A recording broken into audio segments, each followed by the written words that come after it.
Does the gentlewoman from Wisconsin rise? Madam Speaker, I rise today to offer my amendment which would prohibit the use of funds in this bill for the processing of enhanced use leases at the original national homes for disabled volunteer soldiers or soldiers' homes established before 1868. The clerk will designate the amendment. Amendment number 8, printed in House Report number 111-195, offered by Ms. Moore of Wisconsin.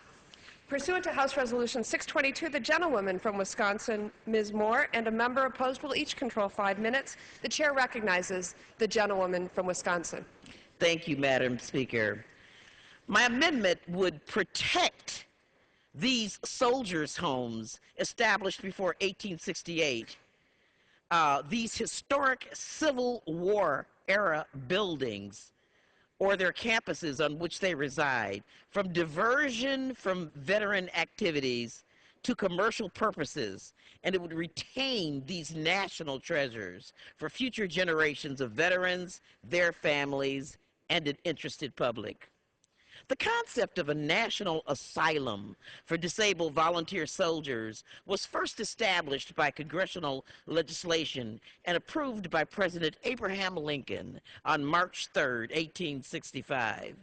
The National Asylum was established for officers and men of the volunteer forces of the United States who had been totally disabled by wounds received or sickness contracted while in the line of duty during the Civil War.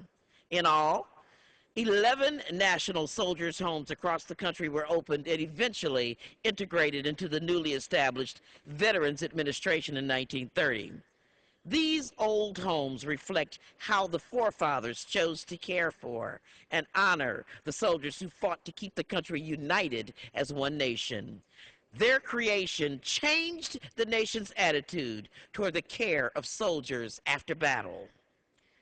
Built in 1867, the Milwaukee Soldiers' Home, located in my district in the 4th Congressional District of Wisconsin, was one of the 3 original soldiers' homes. The other 2 are located in Maine and Ohio.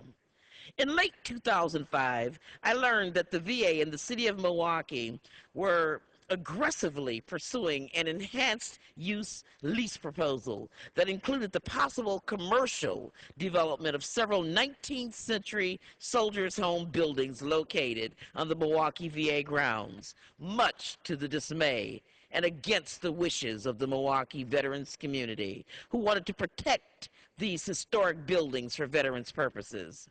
The Allied Council of Veterans and their membership approached my office with their concerns, and they alerted me to the potential outcomes of the proposal and reported that they had had no input in the ongoing lease discussions. Currently, the Milwaukee Soldiers' Home is on the National Park Service Registry list to be designated for a place on its national workplaces. This will give the veterans an even stronger voice against any attempts to lease out for commercial purposes these historic buildings. I urge my colleagues on a bipartisan basis to join me in standing with veterans to protect these historic soldiers' homes grounds for veterans' uses by voting yes on my amendment, and I yield back the balance of my time.